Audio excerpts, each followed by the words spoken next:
Hi, welcome. My name is Marnee Gamble. I'm the Special Media Archivist at the University of Toronto Archives. We're on the third floor of the Thomas Fisher Ware Book Library. And I'm just doing a short tour of the zoology teaching charts. Most of them were painted by Irene Nosyk, who we acquired both a few of her paintings, but this very large collection of over 700 charts in 2008 from the Department of Zoology, actually Department of Cell Systems Biology, which used to be the old Department of Zoology. You see here a really good example of how vivid the charts were, the colors, the movement actually in this one.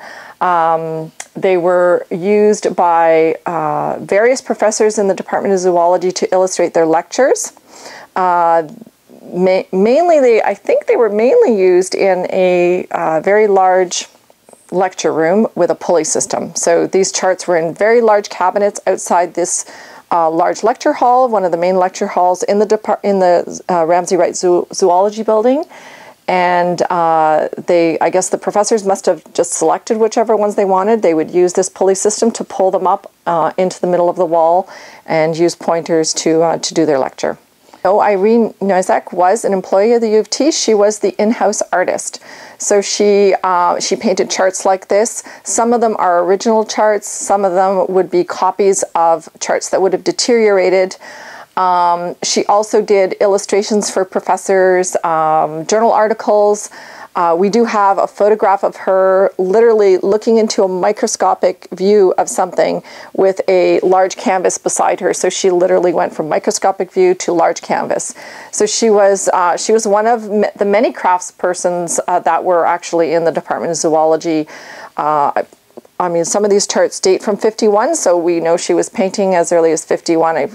Her family, I believe, came to Toronto in 1949, so she got hired very quickly by the U of T as the artist. Okay, so this is where it gets a little overwhelming. So here's a few of the wall charts here.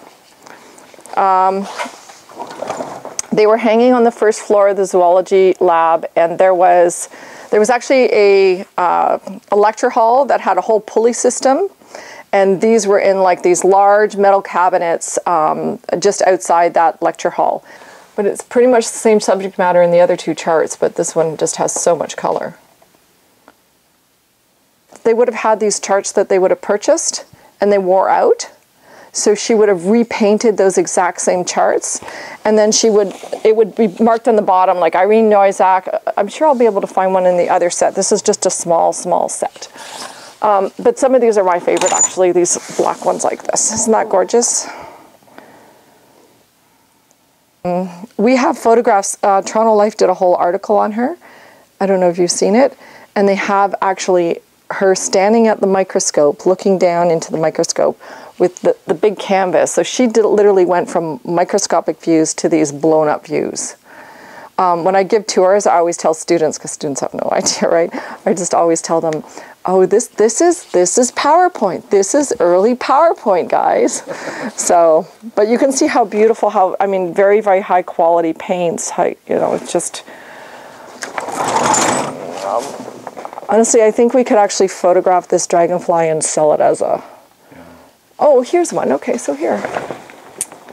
Most people don't even know this collection is here. I can tell you that the University Archivist at the time, Garen Wells, she did a lot of research to try and figure out how common this was, like how common that you had these original painted charts in universities and they've been transferred to archives as a collection as a whole, and it's very unusual. I think she found one similar type collection in Scotland, but certainly none in Canada.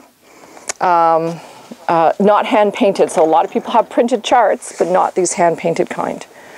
So here's a brain one. I'm just pulling them out. I'm not even selecting. There's so many of them.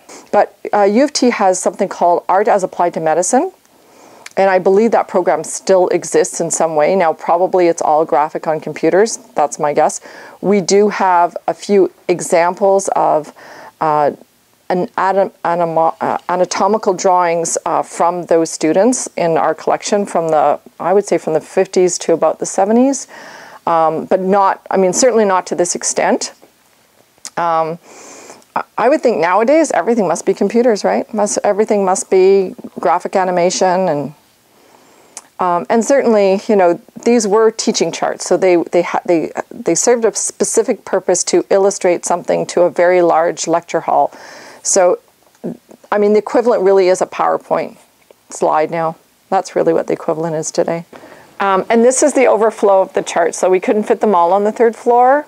And these are hers as well? Oh yeah, this is all the same collection. It's just physically we couldn't fit them all on the 4th floor, the 3rd floor, so this is the overflow. So in my career, in terms of what we've acquired here, she's one of the few female craftsperson. So that makes her unique right away, right? And in terms of craftspeople throughout the university, and these would be the people like, you know, the carpenters and the millwrights and people who like worked on scientific equipment and, like I said, the glass blowers. They're sort of like they're like this invisible staff. I mean, administrators are they're in the front lines dealing with students and dealing with professors and dealing with budgets, but these craftsperson who are integral to the research, especially the research side of things at U of T, there's really not a lot of stories about them here. So this is one of the few that we've actually been able to capture here in the archives.